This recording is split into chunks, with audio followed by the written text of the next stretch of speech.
Estamos chegando mais uma vez com o nosso podcast Papo Reto com Celebridades e hoje eu vou estar conversando com uma das pessoas mais importantes da cidade de Piracicaba. Eu estou falando que eu vou conversar com a doutora Renata Helena da Silva Bueno. Para quem a conhece no dia a dia, doutora Renata Bueno. Mas não é só isso, o currículo é extenso, gente. Eu vou aqui tomar um tempinho do nosso programa para poder falar que ela foi a primeira corregedora geral do município de Piracicaba, gestão 2023-2024. Ela é advogada, atuando na área civil, ambiental e urbanista, com ênfase na advocacia preventiva e consultoria empresarial. Não para não, calma. Mestre em Direito, professora universitária, foi gestora educacional da Educação Metodista como coordenação e direção e assessoramento jurídico, professora convidada da Escola do Legislativo aqui em Piracicaba, assessora da 15ª Turma Disciplinar do Tribunal de Ética e Disciplina da OAB São Paulo, conselheira do COMESP, Conselho da Mulher Executiva do CIMESP, aqui em Piracicaba, que é o sindicato patronal. Prêmio Mulher Empreendedora 2017. Prêmio Crescimento Profissional da Área Jurídica 2019. Foi representante do setor industrial e do empresariado do Conclima Piracicaba, que é a Comissão Municipal de Mudanças Climáticas 2021 a 2023. Organizadora de eventos nacionais e internacionais, sendo mediadora e debatedora, possuindo publicações sobre meio ambiente, urbanismo, violência contra a mulher, nós vamos falar sobre isso, e violência institucional, entre outros temas. Com vocês, doutora Renata. Seja bem-vinda. Obrigada, uma honra, uma grande alegria estar aqui com vocês. Doutora Renata, por onde eu vou começar, que é muita coisa. Vamos começar com o tema da violência da mulher? Vamos. Eu queria saber, o Brasil, ele continua ocupando posições alarmantes nesse ranking? Alarmantes, tristes e que nos envergonham todos os dias. Os números só crescem e, como a gente sempre diz, né? Embora a existência de legislação protetiva, infelizmente as estatísticas mostram que há algo de muito errado. Dentro desse contexto, não é? A violência contra a mulher, qual é a percepção? Avançamos, regredimos, tem muita coisa para se fazer? Ari, eu acho que nós regredimos enquanto sociedade. Certo. Né? Então, se uma sociedade regride nos seus princípios, no seu modo de viver, todo o mais fica contaminado. E a violência contra a mulher, que de fato é assustadora, então às vezes as pessoas me perguntam, mas de novo a senhora vai tratar desse assunto? De novo e de novo e de novo nós precisamos falar sobre esse assunto. Porque a violência doméstica cresce, a violência fora de casa cresce, e eu vou parafrasear a doutora Olívia, delegada da DDM de Piracicaba, que diz sempre assim: não há lugar seguro para mulheres.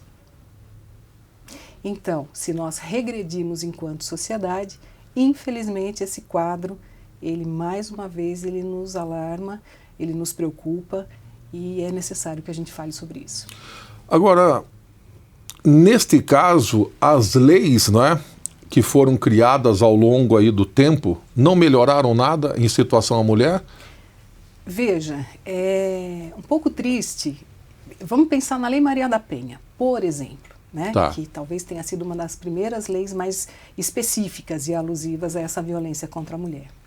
Foi necessário que uma mulher fosse agredida, fosse quase morta, ficasse numa cadeira de rodas, fosse brigar em tribunais internacionais para que o legislador pátrio, ele aí se ativasse em construir uma legislação que resultou em 2006 na Lei Maria da Penha.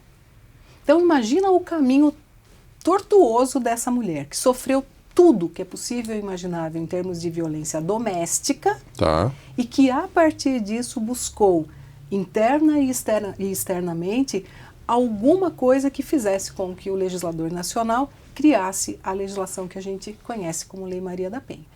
Então, é sempre aquela questão. O Brasil, ele é campeão na edição de leis, no aspecto ambiental, por exemplo, né, que é a minha grande área. Nós temos leis incríveis, extremamente vanguardistas, mas que a sua só existência não vem para resolver o problema. O mesmo se diga em relação à violência contra a mulher. Então, a legislação que existe é uma legislação importante, claro, extremamente importante que nós a tenhamos. Eu destacaria, inclusive, as medidas protetivas que estão elencadas na Lei Maria da Penha. Funciona? Funciona, e é importante que a gente também estabeleça o seguinte, Ari. Recentemente nós fizemos um evento discutindo os dados, as estatísticas, que são estatísticas oficiais em relação à violência no país, sobretudo a violência contra a mulher. Então nós temos um dado importante que, inclusive, os nossos ouvintes precisam prestar atenção nisso. Embora a mídia normalmente diga: uma mulher foi assassinada, foi vítima de feminicídio e ela tinha uma medida protetiva, né? Não raro a gente ouve isso. Mas o fato é que, embora isso seja verdade, as estatísticas também mostram que aquelas que não têm medidas protetivas são, em número muito maior, vítimas do feminicídio. Então, embora a só existência da medida protetiva não seja o suficiente para, de fato, proteger essa mulher, ela é um instrumento muito importante e muito relevante quando você busca o judiciário, tem o afastamento do agressor, pelo menos você tem alguma situação. Embora, mais uma vez, ela não seja só ela, né, ela não consiga exterminar esse mal que nos rodeia. É lamentável que tudo isso aconteça, né? Em pleno século XXI, os homens se acham que têm uma propriedade em mãos e que se julgam fazer aquilo a seu bel prazer, violentando, batendo, matando, enfim. Mas aí, eu queria perguntar para você o seguinte: nessa máxima onde briga de mulher, briga entre marido e mulher não se coloca a colher, como é que você pode estar colocando isso para que as pessoas entendam que se deve, na minha opinião, eu acho que se deve meter a colher e todos os talheres necessários para poder amenizar ou não acontecer isso, né? É isso. Na verdade, é uma lástima, né? Que algumas pessoas ainda usem desse jargão para explicar a sua omissão. Exatamente. Na realidade, a minha leitura é exatamente essa. Quando você faz alusão a essa frase, que é muito conhecida, na verdade, você está se omitindo, e omissão, por vezes, também pode ser um ato criminoso. Sim. Então, o que a gente precisa entender? Que a sociedade deve evoluir sempre. Aquilo que se pensava há 50, 60, 70 anos não sobrevive mais, né?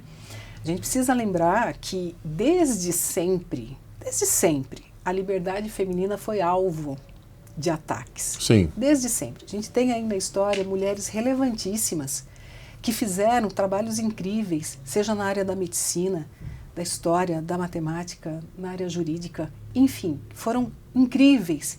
E que a história, por vezes, as deixam em segundo plano, porque é estranho isso, né? Quando uma mulher, ela alcança certas posições, ela às vezes magoa outras tantas pessoas, inclusive mulheres por vezes, né?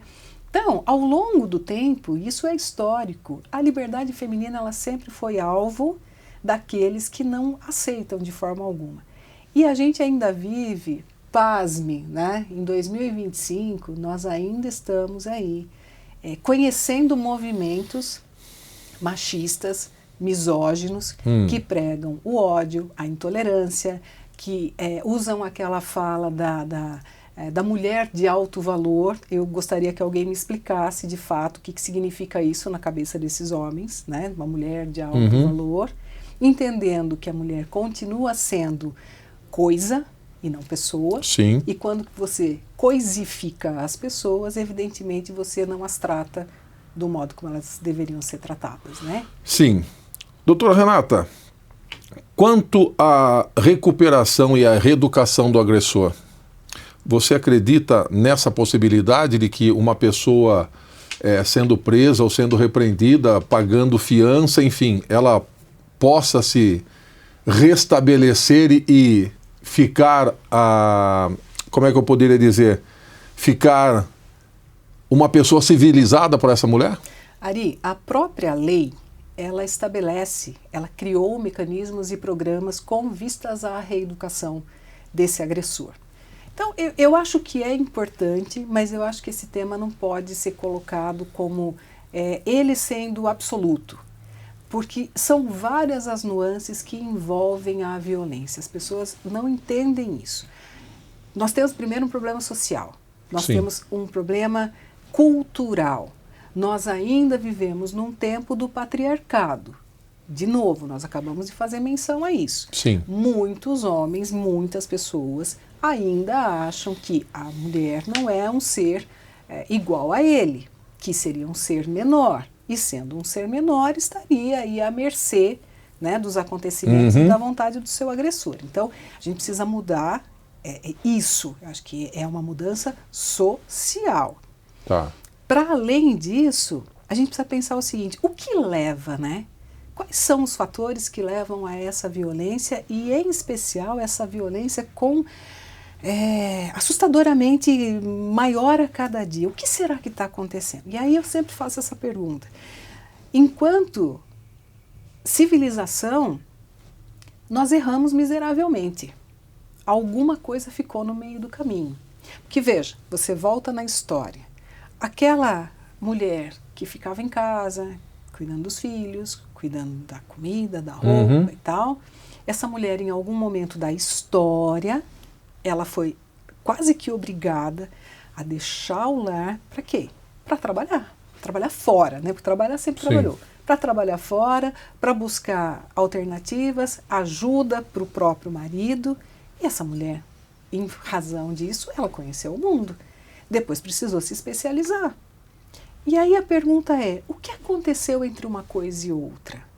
Por que o progresso da mulher, a evolução desta mulher, causou tamanho rebuliço, tamanha afronta a alguns homens? E é importante que a gente diga, né? A gente não pode jogar todo mundo na mesma vala. Sim, claro. Né? Então, o que aconteceu, de fato? Então, veja, respondendo mais assertivamente a sua pergunta. Acho que a lei foi feliz ao estabelecer esses programas e ações de tentativa de recuperação, de regeneração dessas pessoas. Mas você sabe que no Brasil, infelizmente, algumas coisas que são colocadas na lei, elas acabam meio que se esvaziando. Explico. Acho que esses programas, se forem sérios, de fato, se houver um acompanhamento psicossocial desse infrator, desse agressor, mas de verdade, exigindo que de fato ele compareça às sessões, ele participe de tudo e que ele seja monitorado por ali por diante, ok, acho que faz parte. Mas assim, me perdoa, preciso falar algo que é muito pessoal. E assim, muitas das minhas amigas e meus amigos que estudam o tema não concordam com o que eu vou dizer. Eu acho, honestamente, que a lei ainda é muito branda. Por que eu digo isso? A gente sabe que no Brasil você tem progressão de regime, o fulano, porque em casa é uma fera, vai pro presídio, vira um gatinho, né? Então, lá tá tudo bem, se comportou bem, isso, aquilo, de repente tem aí direito às progressões, etc, etc. Eu, honestamente falando, eu acho que crimes contra a vida, contra a dignidade, contra menores e incapazes, são crimes que deveriam ter uma pena mais severa e que, de fato, os agressores cumprissem de verdade. Isso não vai resolver o problema, tá? Não dá pra gente também ser, assim, bobinho e achar que vai resolver.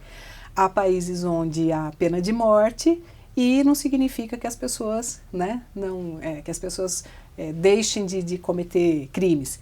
Mas eu penso que ao menos isso, quem sabe, faça com que o agressor, pera lá, né? Eu vou aí há alguns anos ficar de molho por conta do que eu fiz também, né? Eu sei que não resolve, mas a gente precisa procurar algumas alternativas.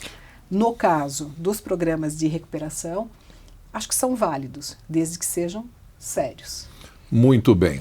Olha, nós vamos já Passamos 15 minutos, nós vamos a um breve intervalinho, mas antes do intervalo eu preciso perguntar, para pegar o gancho do que você estava falando. Só responda sim ou não, depois a gente dá continuidade. Você é a favor da pena de morte? Não. Muito bem. Ela não é a favor da pena de morte. A gente volta daqui a pouquinho aqui com o nosso podcast Papo Reto com celebridades. Hoje recebendo a doutora Renata Bueno, que está aqui nos abrilhantando e brindando com seu conhecimento. A gente volta já.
Rádio Piracicaba, 4 anos trazendo notícias e esportes de Piracicaba, do Brasil e do mundo, sempre com muita música na programação.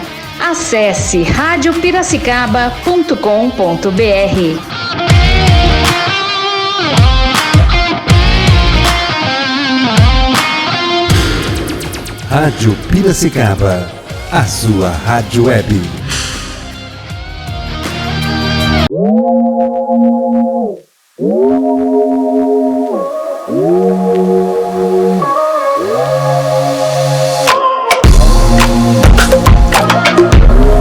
Voltamos aqui com o nosso podcast, recebendo a doutora Renata Bueno e conversando sobre esse assunto, né, que é a violência da mulher, coisa terrível, mas que é uma triste realidade. Agora, doutora Renata, além da violência física, quais outras violências as mulheres sofrem? Excelente pergunta. Olha só, a violência física, ela é obviamente mais perceptível, né? Mas há outros tipos de violência que por vezes podem ser até mais cruéis. Veja só, violência moral. Quando é que acontece uma violência moral? Quando o agressor imputa à vítima coisas que de fato ela não é, que fazem com que ela sofra, né, esse tipo de agressão e que reduzam a sua capacidade como ser humano, as indignidades que são ditas para as pessoas. Violência psicológica. Violência psicológica, ela é extremamente cruel. A gente pode dar como exemplo as ameaças, o isolamento. Quantas vezes a pessoa se isola, você nem sabe o que está acontecendo, mas está acontecendo uma violência porque, de fato, o agressor quer inibi-la de estar socialmente com outras pessoas e poder compartilhar alguma dificuldade. A violência patrimonial, Ari. Não raro, o agressor se apropria dos bens da vítima, da agredida, com desculpas das mais variadas, né? Deixa, eu controlo as coisas, eu organizo as coisas, mas na realidade há um objetivo por trás disso, que é de ceifar dessa mulher e dessa vítima qualquer possibilidade de, vou embora, vou tocar minha vida, vou levar meus filhos, né? A questão financeira é muito relevante. Muitas vezes, e eu tenho conhecimento disso, de muitas mulheres que são agredidas e não saem da casa porque tem medo de que os filhos possam passar fome. Então, às vezes, ela aceita, né, aquela situação na qual está envolvida por segundo o que ela pensa, um bem maior que é a vida dos seus filhos. Sim. Né? E a gente tem um último tipo de violência, que é a violência sexual. E nesse aspecto eu quero enfatizar uma coisa. Então, é óbvio que assim, os relacionamentos, né, há coisas evidentes que acontecem no relacionamento a dois, e a questão sexual, por óbvio, faz parte dela. Mas, atenção, o sexo é bom quando é bom para os dois. O sexo sem consentimento, a gente já parte para um outro lado da história. E mais, para aqueles que nos ouvem, quando uma mulher diz para o marido, companheiro, namorado, enfim, que não quer fazer e é forçada a fazer, nós estamos falando de estupro. Tá? Prostitutas também são estupradas. Qual é então a diferença da coisa? É a agressão, é a imposição, é o não consentimento. Outras coisas em relação a isso, não é só o sexo forçado, mas situações forçadas, que imponham situações para a mulher das quais ela não tem interesse em fazer, da qual ela não se sente à vontade para fazer e é obrigada a fazer. E outra coisa interessante que é o controle com relação a uso de preservativos ou não, né, de medicamentos. Por quê? A gente ouve uns absurdos, né? Às vezes o companheiro diz assim, não, mas para que você quer usar camisinha? Né? Por que quer usar preservativo? Como se fosse um absurdo. Ora, não é só para evitar filhos, né? Sim. Evitar tantas outras coisas. Ou, por que você vai tomar remédio para evitar gravidez? Você está comigo? Ou você sai com outras pessoas? Então, se envolvendo numa situação que de fato é algo personalíssimo. Dentro de uma relação bacana, de uma relação conscienciosa, é claro que você vai conversar sobre o assunto, mas eu entendo que a decisão final é daquela que é a dona do corpo. Sim. Né? Então, tudo que vem de forma impositiva também passa a ser um tipo de agressão. E não raro, né, me perdoa, só para enfatizar, não raro a gente verifica todas essas ou algumas dessas violências, não só uma delas. Doutora Renata, tirando a autonomia financeira, o agressor, ele ainda fragiliza a vítima? Na realidade, retirar a autonomia financeira da vítima, como eu já mencionei anteriormente, é uma das coisas mais recorrentes nas agressões. Por quê? Porque se impõe mais um ônus, mais uma situação de dificuldade para que aquela vítima saia desse relacionamento agressivo, violento, tóxico. Por isso que a gente sempre diz o seguinte, se esta pessoa estiver sofrendo essa situação, esse tipo de agressão, procure ajuda, procure os canais competentes, procure o judiciário, porque um juiz pode tomar medidas no sentido de preservar os bens que sejam desta mulher, buscar contas que ela desconheça, cancelar, por exemplo, procurações que tenham sido outorgadas. Isso é muito comum nos relacionamentos. A gente fala, isso acontecia no passado, isso continua acontecendo. Dessa vítima outorgar uma procuração para o seu agressor, acreditando que ele vai fazer o melhor pela família, quando na realidade ele usa isso como uma ferramenta, né? Para que ela não tenha conhecimento disso. Ari, eu sou advogada há 30 anos. Eu faço a área de família há 30 anos. E eu costumo dizer que só mudam os nomes porque as histórias se repetem. Muitas vezes atendi, em especial mulheres, e eu digo assim, eu digo em especial porque as avessas também acontecem, mas num número infinitamente menor, né? Mas muitas vezes eu atendi mulheres no meu escritório dizendo assim, eu confiava inteiramente na pessoa, né? Então, tudo que pedia para eu assinar, eu assinava. E aí, neste momento de dissolução dessa sociedade conjugal, desse divórcio, dessa separação, é que a gente vai atrás das coisas e vê que ela, às vezes, está aí com dívidas diversas que foram colocadas em seu nome, ou as avessas, né, que o companheiro, ele tem muitas coisas, adquiriu muitas coisas e muitas vezes coloca no nome de alguém da família e tudo mais, ou se meteu em encrencas diversas e levou essa mulher junto. Doutora Renata, aproveitar esse gancho, eu não sei se eu posso citar nomes, mas é notório e sabido que nós temos no Brasil um caso parecido com esse, né? Eu confiei nele. Eu estou falando de pessoas famosas, né? Uma é apresentadora de televisão e o seu ex-marido era o empresário dela. Eu posso citar nomes ou não? Pode. Posso? Aliás, esse caso ficou público e notório. Não é? Né? Então eu vou falar aqui da Ana Hickman com seu ex-marido. Isso realmente tem fundamento, o que ela vem buscando na sua defesa, ou ela também tem a sua culpa por ter confiado conforme ela fala? Veja, eu desconheço o processo, né? A gente precisa tomar um pouco de cuidado. Exatamente. É que eu sou bisbilhoteiro, né? Cada caso é um caso, mas de fato, para quem está de fora e olha aquilo tudo, né? Você tem visivelmente, flagrantemente uma relação tóxica ali. Basta você pegar algumas cenas do passado enquanto estavam juntos e a forma como ele tratava essa mulher. Então, especialmente eu que há muitos anos eu lido com isso, então eu tenho um olhar mais astuto, clínico. mais clínico. E é muito evidente essa toxicidade no relacionamento, né? Recentemente saiu uma matéria dizendo que os documentos foram periciados. Sim. E ao final realmente constatou aquilo que ela estava dizendo. Então, assim, houve uma perícia nos documentos. Então, o que ela estava dizendo, de fato, era verdade. Né? E foi bom você tocar nesse assunto, porque às vezes a gente pensa o seguinte, essa violência, as agressões só acontecem aqui embaixo, né? Só acontecem nas camadas menos favorecidas. Sim.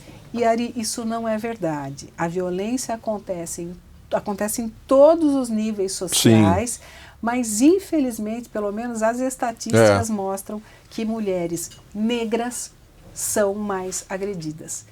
Ainda por cima a gente tem essa triste estatística também. Além da Ana Hickman, né, nós tivemos aí num passado não muito distante aquela que foi modelo na época, eu não vou me lembrar o nome dela agora. Luísa Brunet também sofreu uma agressão violenta, né, do namorado, ex-marido, não me lembro. E tantos outros também. Teve uma repórter que também denunciou o ex-marido por agressão, enfim. Realmente, a violência, ela está em todos os cantos e, infelizmente, é muito maior junto das mulheres, né? Ari, enquanto nós estamos conversando, eu acredito que você vai falar. Uma mulher está sendo agredida ou várias estão sendo lamentavelmente agredidas. E nós temos uma estatística terrível. A estatística mostra que todos os dias 4 mulheres são vítimas de feminicídio. Todos os dias. Agora, doutora Renata, só para dar uma cutucada na conversa, se existe a lei, se existe o amparo, por que ainda isso continua numa crescente? Pois é, essa é a pergunta de $1 milhão, né? Olha, eu sempre digo, eu sou educadora, então a minha própria vida, e você me conhece bem, a minha história é uma história de alguém que estudou a vida toda e a partir disso alçou assim, um voo bastante alto, né? Eu alcancei, você leu meu currículo e tudo mais, coisas que eu nem supunha que podia acontecer a partir da minha dedicação, mas essencialmente da educação, daquilo que eu fui buscar. Então eu acredito, de verdade, firmemente, que tudo acontece através da educação. A gente precisa começar tudo muito cedo. Você pega uma criança, um adolescente, eles são esponja, né? Então uma criança aprende uma língua estrangeira muito mais facilmente do que nós adultos. Sim. Ora, se uma criança tem essa capacidade, ela por certo terá a capacidade de também, como uma esponja que entender valores e princípios. Mas esses valores e princípios que são passados na escola, eles precisam ser replicados em casa.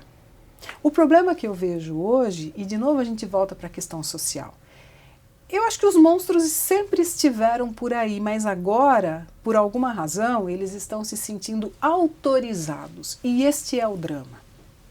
Porque, veja, sempre houve aquela pessoa machista, sempre existiu o misógino, o preconceituoso, o agressivo. Mas a impressão que eu tenho é que era tudo um pouco mais velado. E, de repente, em algum momento da história... Brotou, porque aí você vê pessoas em altos escalões, né, nos altos escalões, também praticando misoginia, também sendo preconceituosos, também... Então, parece que, opa, então ele pode, todo mundo pode. E não pode, porque há limites. Viver em sociedade é entender que há limites. Então, eu acho que a gente precisa fazer uma profunda reflexão. E, Ari, eu digo o seguinte, essa questão da violência contra a mulher em especial não é uma causa feminina. É uma causa da sociedade. Você tem mãe, sim, foi pai de menina, sim, né? Então eu fico pensando, puxa vida, o que você não quer para os seus, com certeza. não é possível que você passe indiferente ao que acontece com outras pessoas. Então talvez, se os homens se engajassem mais nesse discurso todo e naquilo que precisa ser feito, talvez a gente tivesse aí melhores resultados. Né? Vou aproveitar o gancho da tua fala agora também e dizer que, ou perguntar melhor, o porquê que nossas leis, elas não são mudadas. Por que se persiste em ter as leis arcaicas do nosso país?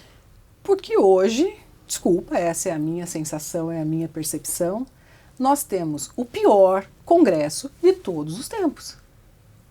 Nós temos lá pessoas que estão preocupadas única e tão somente com as suas próprias emendas, não querem dividir a informação com ninguém, como se o dinheiro que lá estivesse não fosse nosso, colocando as tais pautas de costume, que eu acho uma bobagem, uma aberração, porque tem certas coisas que se faz e pratica na vida privada. Coisas que de fato interessam para o país estão paradas. Sim.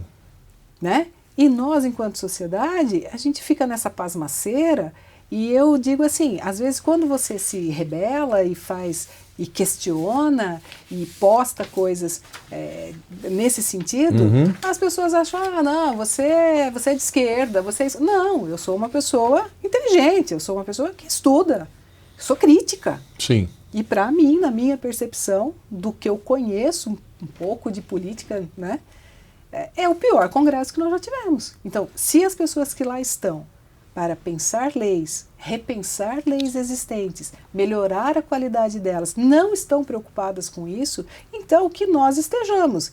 E que a gente haja de maneira tal, com o que é sacrossanto que é o nosso voto, para extirpar essa gente da política. Muito bem. Estou sentindo que ela está ficando inflamada, mas acabou. Acabou o tempo, gente, infelizmente. Doutora Renata, suas considerações, fique à vontade para você poder passar aí para os nossos telespectadores a sua mensagem. Querido, mais uma vez, uma gratidão Imagina. Enorme, uma honra, um prazer estar contigo, prazer com é o seu nosso. Público. Permaneço à disposição. Eu Legal. acho que a gente começou uma fala aqui importante. Sim. O nosso objetivo é chamar a atenção. Eu acho que também é importante a gente ressaltar que há caminhos, há instituições, há programas.